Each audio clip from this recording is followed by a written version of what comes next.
À se mettre sous la dent chez Urban au mois d'août après un été sans sortie majeure. Eh bien, on se rend compte que les libraires sont un peu oubliés et doivent se débrouiller avec ce qui est déjà sorti, puisque les sorties sur juillet et août chez Urban ne sont pas représentatives de ce que pourrait être une bonne gestion de licence chez un éditeur.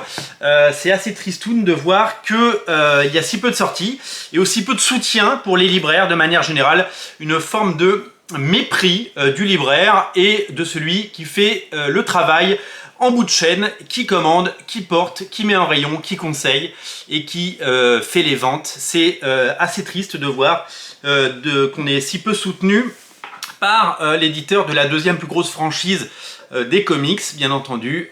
Quand on a le catalogue DC Comics, on se doit de le traiter mieux que ça et surtout de faire que chaque mois il y ait des événements. Pas grand chose à se mettre sous la dent au mois d'août, comme je l'ai dit, j'ai quand même repéré quelques titres intéressants. C'est pas avec ça qu'on va pouvoir partir en vacances au Mexique, mais je vais quand même citer les quelques titres qui ont retenu mon attention.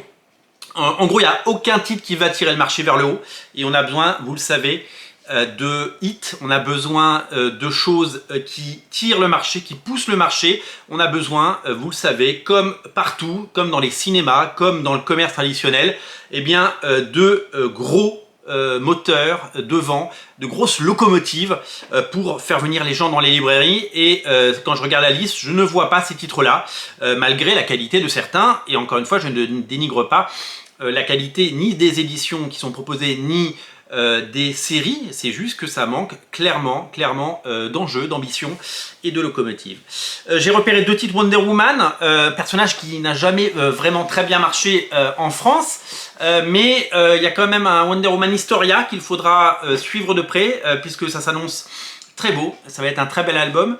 Et au rayon Wonder Woman Terre 1, vous savez, cette collection Terre 1 qui raconte les origines assez différentes mais très modernes des icônes. On se souvient du Batman Terre 1 magnifique de Jeff Jones et Gary Frank. Et bien Wonder Woman Terre 1 a droit à un tome 3, et ouais, un troisième tome pour Wonder Woman Terre 1, toujours emmené par Grant Morrison et monsieur Yannick Paquette. Quel artiste, quel génie.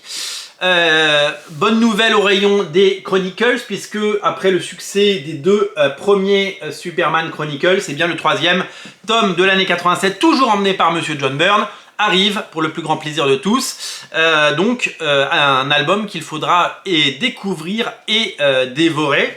Et puis il y aura la quatrième salve de titres Urban Nomade. Quatrième salve de titres Urban Nomade qui arrive pareil pour pouvoir peut-être faire découvrir les comics ou prendre des parts de marché sur des bouquins qui se vendaient très bien par ailleurs et qui du coup sortent maintenant à 5,99 à l'époque où on les vendait à 35.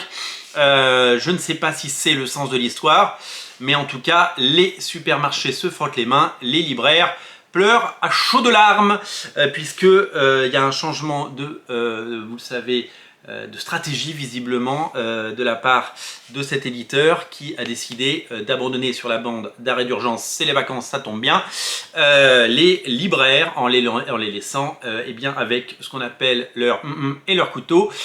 C'est tout simplement c'est un constat assez triste. On espère que septembre, octobre et décembre, on connaît déjà quelques sorties. Heureusement, il y a le Batman de Marc Silvestri. Heureusement qu'il y a le Batman Spawn de Greg Capullo et Todd McFarlane.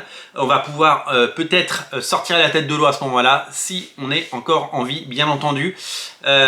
Pour l'heure, voilà, quelques titres à ne pas rater, qui seront bien entendu à découvrir cet été en précommande sur originalcomics.fr, vous le savez. Dites-nous ce que vous pensez de ce line-up et des succès à venir de cet éditeur. Salut!